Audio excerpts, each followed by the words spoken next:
What you're about to hear changes everything. For 3 years, everyone believed Sarah Martinez died in a tragic accident. Case closed, family grieved, friends moved on. But her diary tells a different story. Tonight, I'm going to read you the entries that the police never saw. The words that reveal what really happened on October 15th, 2021. And I'm warning you right now, once you hear this, you can't unhear it. My name is Detective Mike Chen, and I've been investigating cold cases for 15 years. This one kept me awake at night. Because what Sarah wrote in those final weeks, it wasn't the ramblings of a troubled young woman. It was a roadmap to murder. Are you ready to know the truth?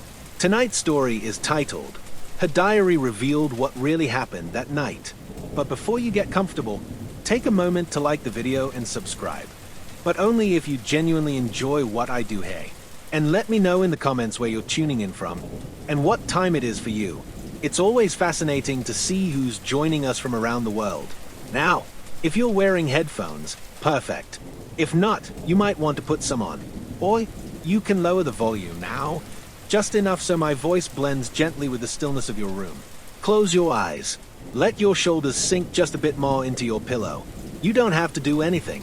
Just listen. Let me paint you a picture of Sarah Martinez. 24 years old, bright smile, marketing degree from UC Berkeley. She had this laugh that could fill a room. You know, the kind of person who remembered your birthday, who brought soup when you were sick. She lived in a small apartment complex in Riverside, California. Worked at a local advertising firm. Dated a guy named Marcus Thompson for 2 years. By all accounts, she was living a normal, happy life. But here's where it gets interesting. On October 15th, 2021, at 11:47 p.m., Sarah's neighbor called 911. Said they heard a loud crash from her apartment. When police arrived, they found Sarah at the bottom of her apartment stairs. Neck broken, keys scattered on the floor. The official report? Accidental death. Sarah had been drinking. They found wine in her system. The theory was simple. She'd been walking down the stairs, slipped, fell, and died instantly. Case closed within 48 hours. But here's what the investigators missed. Hidden behind her bedroom mirror, Sarah had been keeping a diary. Not just any diary. She'd been documenting everything. Every conversation, every threat, every moment she felt like someone was watching her. And what she wrote in those final entries, it'll make your blood run cold.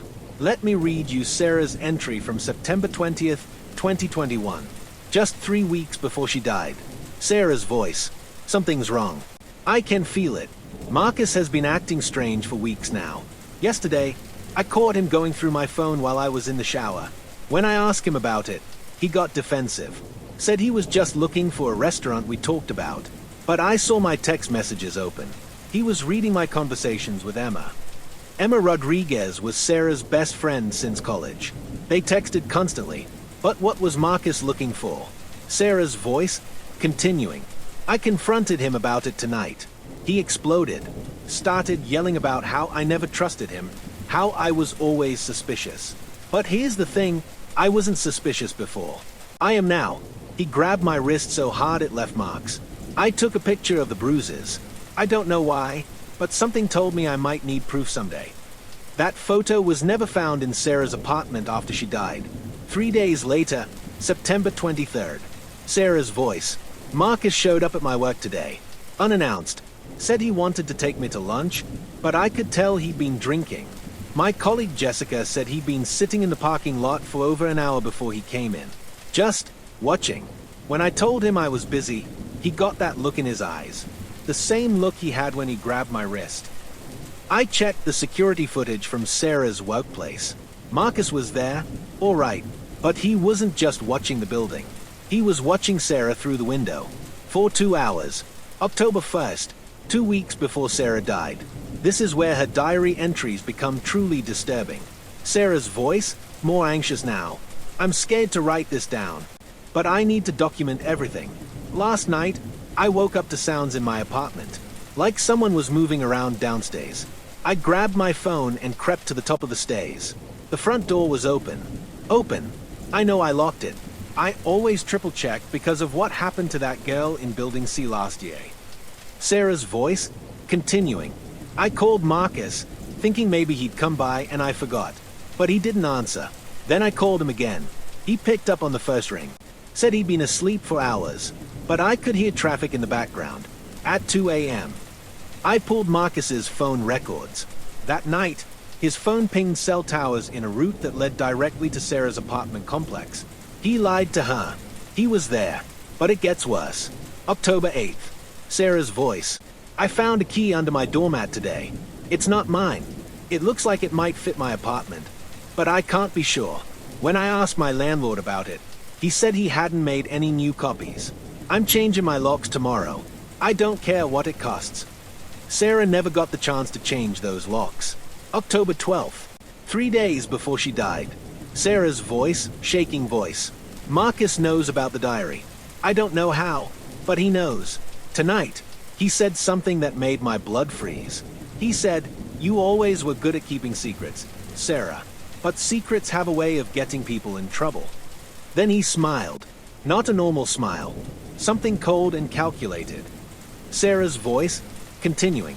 I told Emma everything tonight. She thinks I should go to the police, but what would I tell them? That my boyfriend acts weird sometimes? That I found a key? They'd think I'm paranoid. But Emma said something that stuck with me. She said, "Sarah, trust your instincts. They're usually right." I'm going to start carrying the diary with me. If something happens to me, at least there will be a record. Sarah's instincts were right, but she made one crucial mistake. October 15th, 2021, the day Sarah died. She wrote 3 entries that day. 3 entries that pieced together exactly what happened in those final hours. Morning entry, 8:23 a.m. Sarah's voice. I've made a decision. I'm ending things with Marcus today. Emma's right. This isn't normal behavior. Healthy relationships don't involve tracking your partner's every move or going through their personal belongings. I'm going to tell him after work. I've already packed a bag and I'm staying at Emma's tonight. But Sarah never made it to Emma's. Afternoon entry, 2:15 p.m. Sarah's voice. Marcus texted me. Said he needs to talk to me tonight. Said it's important. There's something about the way he phrased it that makes me nervous. We need to settle this once and for all. Settle what? I haven't even told him we're breaking up yet. I found that text thread. But here's what's interesting. Marcus sent 17 messages that afternoon. Sarah's diary only mentions 1. The other 16 messages were deleted from Sarah's phone before police found it. But phone companies keep records. Want to know what those deleted messages said? You can't just ignore me, Sarah. I know you're planning something. We need to talk tonight. Don't make me come find you. I'm not going to let you ruin everything we've built. You don't get to just walk away. And the last one, sent at 6:47 p.m. I'll be at your apartment at 8. Be there, or I'll wait until you come home. Sarah's final diary entry was written at 7:30 p.m. This is it. Sarah's final entry. Written 30 minutes before Marcus arrived at her apartment. 30 minutes before she died. Sarah's voice. If something happens to me tonight, I want people to know the truth. Marcus is coming over. I can tell from his messages that he knows I'm planning to break up with him. Emma told me to go to the police, but I wanted to handle this myself. Maybe that was a mistake. Sarah's voice, continuing. I've hidden copies of this diary in 3 places. 1 behind my bedroom mirror, 1 in my desk at work, and 1 in Emma's apartment. If you're reading this and something has happened to me, look at Marcus Thompson. Look at his phone records. Look at the timeline. And whatever you do, don't believe it was an accident. Sarah's voice. His hey. It's only 8 p.m. but his hey. I can hear him trying the door handle. Oh God, he's using a key. How does he have a key? I'm going to hide this diary now. If I don't write again, you'll know why. That was the last entry Sarah ever wrote. But here's what I discovered when I investigated further. Sarah's neighbor, Mrs. Chen, didn't just hear a crash that night. She heard voices. Angry voices. A man yelling, "You can't just leave me." And then Sarah's voice, pleading, "Please, Marcus, just let me go." Mrs. Chen called 911 at 11:47 p.m. But she heard the voices at 11:15 p.m. That's a 32-minute gap. 32 minutes between the argument and the call.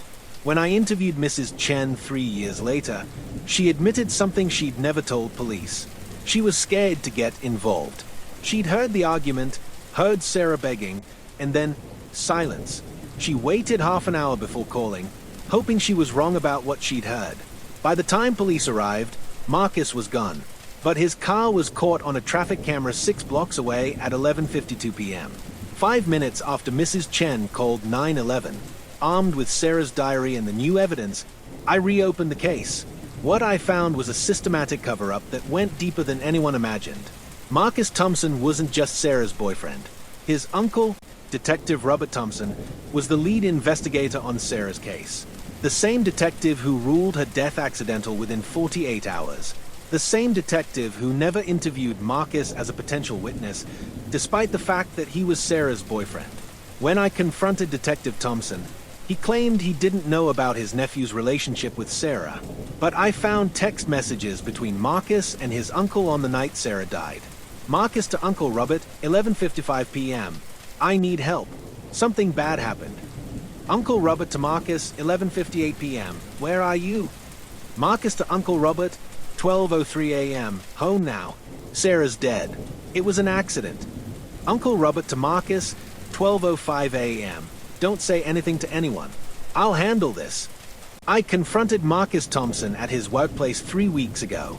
When I told him about the diary, his face went white. When I mentioned the text messages with his uncle, he asked for a lawyer. But before his lawyer arrived, Marcus said something that confirmed everything Sarah had written. He said, she was going to leave me. She was going to ruin my life. I couldn't let that happen. Marcus Thompson was arrested and charged with second-degree murder. Detective Robert Thompson was arrested and charged with obstruction of justice and evidence tampering. The trial lasted 6 weeks. Sarah's diary was admitted as evidence. Her entries painted a clear picture of escalating domestic violence and stalking behavior. Marcus's deleted text messages showed premeditation. The forensic evidence that was ignored 3 years ago was re-examined. The coroner's report, when properly analyzed, showed that Sarah's injuries were consistent with being pushed, not a simple fall. The angle of her neck break, the pattern of bruising, the way her body was positioned, it all pointed to murder. Marcus Thompson was found guilty of second-degree murder and sentenced to 25 years to life. Detective Robert Thompson was found guilty of obstruction of justice and sentenced to 8 years in prison. But the real hero of the story is Sarah Martinez herself. Even in death, she made sure the truth would come out. Her diary didn't just solve her own murder. It exposed a corrupt system that would have let her killer walk free. Emma Rodriguez, Sarah's best friend, spoke at the sentencing. She said, Sarah always said that the truth is a way of coming out, no matter how deep you try to bury it. She was right. Sarah Martinez died on October 15, 2021. For 3 years, her family believed she died accidentally. Her friends mourned what they thought was a tragic slip and fall. The system failed her in the worst possible way. But Sarah's own words brought her justice. Her diary revealed what really happened that night, and it revealed something even more important. It showed us that domestic violence can happen to anyone. It showed us that the signs are often there, hidden in plain sight. And it showed us that we need to listen when someone says they are afraid. If you're listening to this and you recognize yourself in Sarah's story, if someone is tracking your movements, going through your phone, isolating you from friends, or making you feel afraid, please reach out for help. Sarah's diary included phone numbers for domestic violence hotlines. She was planning to call them herself.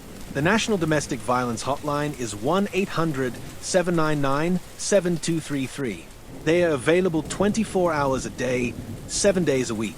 You don't have to suffer in silence like Sarah did. Sarah's family has established a foundation in her name to help domestic violence survivors. They are working to ensure that no one else has to document their own potential murder in a hidden diary. As for me, I sleep better at night now. Not because the case is closed, but because Sarah's voice was finally heard. Her diary didn't just reveal what happened that night, it revealed the truth. About a broken system, a dangerous man, and a young woman who was braver than she ever knew. Sarah Martinez was 24 years old when she died. She loved sunflowers, made the best chocolate chip cookies, and had a laugh that could light up a room. She was someone's daughter, someone's best friend, someone's everything. But most importantly, she was someone who refused to let her killer get away with murder. Her diary revealed what really happened that night. And now, finally, Sarah Martinez can rest in peace.